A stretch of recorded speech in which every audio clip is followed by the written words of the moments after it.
నమస్తే. 2500 సంవత్సరాల పురాతనమైన ఈ ఆలయం చాలా సంవత్సరాలుగా చాలా మంది భక్తులకు ఆశాకిరణంగా ఉంది. ఈ ఆలయంలో పూజలు చేయడం దేవుడి ఆశీర్వాదంగా మట్టితో కూడిన ప్రత్యేకమైన ఆచారం అడ్డంకులను అధిగమించడంలో సహాయపడుతుంది అని భక్తుల నమ్మకం. మైసూరులోని శ్రీ భూవరాహ స్వామిని దర్శించుకుంటే కొత్త భూమి లేదా ఇల్లు కొనాలనుకునే భక్తుల కోరిక తీరుతుంది అని విశ్వాసం. ఈ భూవరాహ స్వామి ఆలయం దక్షిణ భారతదేశంలోని ప్రసిద్ధ ఆలయాలలో ఒకటి. ఈ పురాతన ఆలయం చరిత్ర 2 సహస్రాబ్దాల నాటి మూలాలను కలిగి ఉంది. ఈ ఆలయం శ్రీ మహావిష్ణువు అవతారాలలో ఒకటైన వరాహస్వామికి అంకితం చేయబడింది. హిరణ్యాక్షుడు అనే రాక్షసుడి నుంచి భూదేవిని రక్షించడం కోసం భూవరహ అవతారాన్ని దాల్చినట్లు నమ్ముతారు. 15 అడుగుల ఎత్తైన విగ్రహం పవిత్రమైన శాలిగ్రామ శిల నుంచి చెక్కబడింది. స్వామి ప్రశాంతంగా కూర్చున్న భంగిమలో భూదేవిని తన ఒడిలో ఉంటాడు.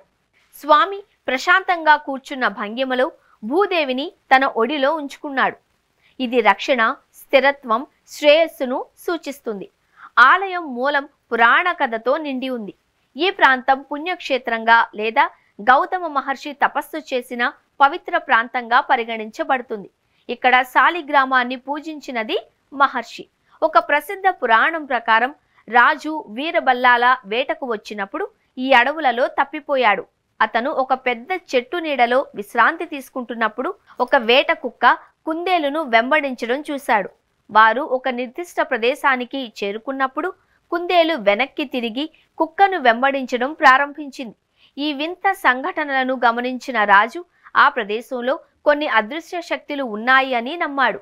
రాజు ఆ ప్రాంతాన్ని మొత్తం తవ్వడం ప్రారంభించాడు. అప్పుడు భూమి పొరల కింద దాగి ఉన్న వరాహస్వామి విగ్రహాన్ని కనుగొన్నాడు. ఆ తరువాత రాజు దానిని ఆలయంలో ప్రతిష్ఠించి క్రమం తప్పకుండా పూజ చేసేవాడు. నేడు మనం చూస్తున్న ఆలయం ఆ రాజు నిర్మించిన దాని అవశేషాలు. పురాతన భూవరాహస్వామి ఆలయాన్ని హొయసల రాజు వీరభల్లాల III నిర్మించాడు. కొన్ని సంవత్సరాల క్రితం వరకు ఈ ఆలయం వెలుగులోకి లేదు, రక్షణ కూడా లేదు. కాలక్రమంలో ఏర్పడిన వరదల్లో ఈ ఆలయం బయటపడింది. ఈ కథ భక్తులకు తెలిసేలా ఒక సాక్ష్యంగా నిలిచింది. వేలాది మంది భక్తులను, పర్యాటకులను ఆకర్షించే ఒక ఆచారం ఏంటి అంటే ఈ ఆలయం భక్తులు భూమిని లేదా ఇంటిని కొనుక్కోవాలి అని కోరుకునే భక్తుల కోరికను తీరుస్తుంది. భక్తులు ఆలయంలో పూజా ప్రార్థనలు చేసి గర్భగుడి చుట్టూ 11 ప్రదక్షిణలు చేస్తారు. భక్తులు ఆలయం నుండి తీసిన స్వామివారు దీవించిన మట్టిని వారికి సమర్పిస్తారు. ఈ మట్టిని మహాప్రసాదంగా భావించి దానిని ఇంటికి తీసుకువెళ్లి తమ పూజ గదిలో ఉంచుతారు. ప్రతిరోజు మట్టిని పూజించడం వల్ల ఆస్తి సముపార్జనకు ఉన్న చట్టపరమైన ఆర్థిక అడ్డంకులు తొలగిపోతాయి అని నమ్ముతారు. కోరిక నెరవేరిన తరువాత భక్తులు ఆలయానికి తిరిగి వచ్చి ఆలయంలో ఉంచిన 2 ఇటుకలను మరొకటి తమ కొత్త ఇంటికి నిర్మించుకున్నందుకు చిహ్నంగా సమర్పిస్తారు. ఆస్తి సంబంధిత ఆశీర్వాదాలకు మించి ఈ ఆలయం ఆధ్యాత్మిక అనుభవాన్ని అందిస్తుంది. తేనె, పాలు, పసుపు, పెరుగు, చందనం, గంగాజలం వంటి 25కు పైగా పవిత్ర పదార్థాలతో అభిషేకం నిర్వహిస్తారు.